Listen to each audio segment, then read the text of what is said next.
VIT की smart class में आप सबका स्वागत है। और एमएस एक्सेल की इस क्लास में आज हम लोग सीखेंगे सिनारियो मैनेजर के बारे में। देखिए, सबसे पहले हम सिनारियो मैनेजर के बारे में बात करें तो इसका भी प्रयोग सबसे ज्यादा बिजनेस के सेक्टर में किया जाता है। जैसे कोई सा भी प्रोडक्ट है, जैसे इतना सारा प्रोडक्ट मैंने लिखा है, उसका अलग अलग मैंने रेट लिखा है। तो जैसे किसी भी प्रोडक्ट को अगर हम किसी कस्टमर से बेचते हैं तो उस केस में क्या होता है कि फाइनली हमको एक रिजल्ट बनाना होता है, रिपोर्ट हमको तैयार करना होता है कि कौन सा प्रोडक्ट मैंने कितने में खरीद के लेके आया है और कस्टमर को कितने में हमको सेल करना है। तो इस केस में क्या करना होता है, जैसे मान के चलिए कि हम वैसे नॉर्मल अगर हम देखें तो इसमें तो हमको कुछ डिस्काउंट भी तो देना होता है। जैसे अक्सर ऐसा होता है कि मतलब अगर हम डिस्काउंट नहीं देंगे तो वो प्रोडक्ट हमारा क्या होगा, नहीं बिकेगा। वो प्रोडक्ट किसी और के वहां से वो जाकर के कस्टमर हमारा खरीद सकता है।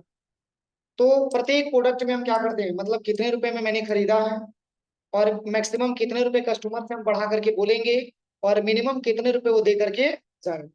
तो अक्सर ऐसा होता है कि मान के चलिए कि मैंने प्रोडक्ट कितने रुपए में खरीदा है, उसकी एक अलग हमारे पास रिसिप्ट होती है और उसी के आधार पे एक मैक्सिमम का बना लेते हैं और उसी के आधार पे एक मिनिमम का बना लेते हैं।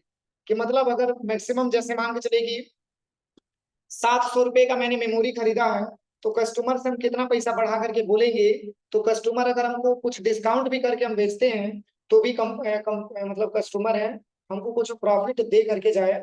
इस तरीके से हम एक डेटाबेस तैयार करते हैं।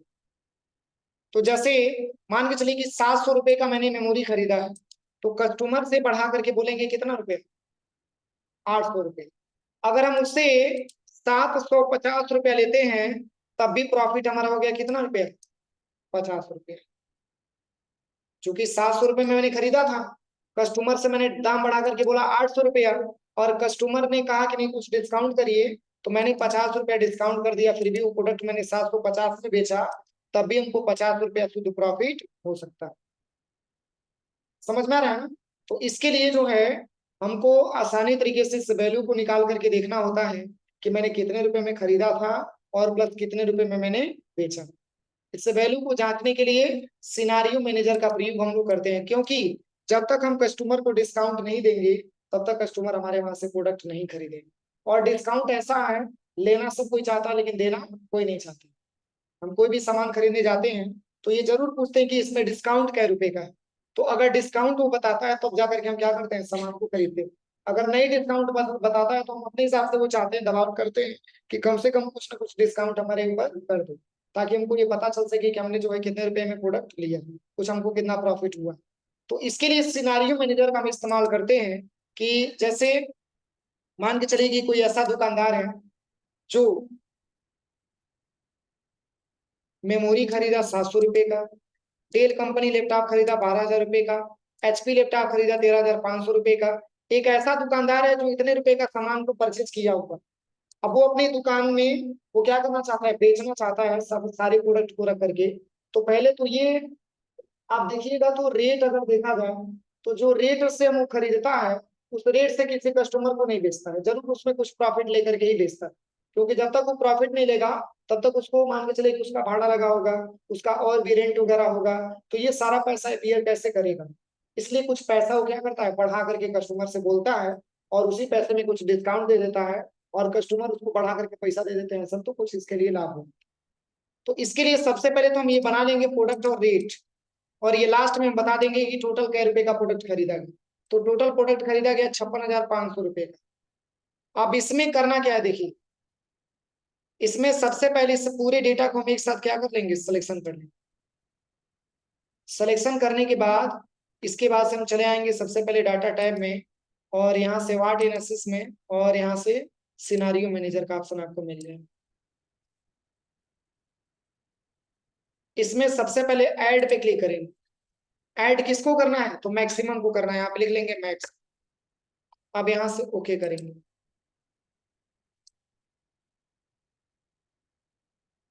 प्रोडक्ट और रेट को छोड़ देते हैं क्योंकि इससे डिस्टर्बिंग होगा। इसको छोड़ करके तब यहाँ से लेकर के यहाँ तक मैंने सिलेक्शन किया। अब चले जाना है सबसे पहले वाट इन्फ्लुएंसेस में और सिनारियो मैनेजर पे आ जाएंगे। इसमें ऐड पे क्लिक करना। अब यहाँ पे लिखना है सबसे पहले क्या, मैक्सिमम। इसको ओके कर लेना। अब चलिए, मेमोरी खरीदा गया 700 रुपए का, हम कस्टमर से बढ़ा करके बोल सकते हैं 800 रुपये, बोल सकते हैं ना। डेल का लैपटॉप खरीदा गया 12,000 रुपया, हम कस्टमर से चाहेंगे तो 13,000 बोल सकते हैं। वो लास्ट में अगर डिस्काउंट भी करेगा तो भी 500 1000 रुपये डिस्काउंट करेगा तो भी हमारे लिए प्रॉफिट हो जाएगा। एचपी कंपनी का लैपटॉप 13,500 है, मैंने 14,000 भर दिया। सीपीयू का 5,000 है, मैंने यहाँ पे 6,000 रुपया भर दिया। फिर माउस का 700 है, मैंने इसको बढ़ा करके 800 कर दिया। ऐसे ही पेन ड्राइव का है 600 रुपया, मैंने इसका 700 रुपया कर दिया।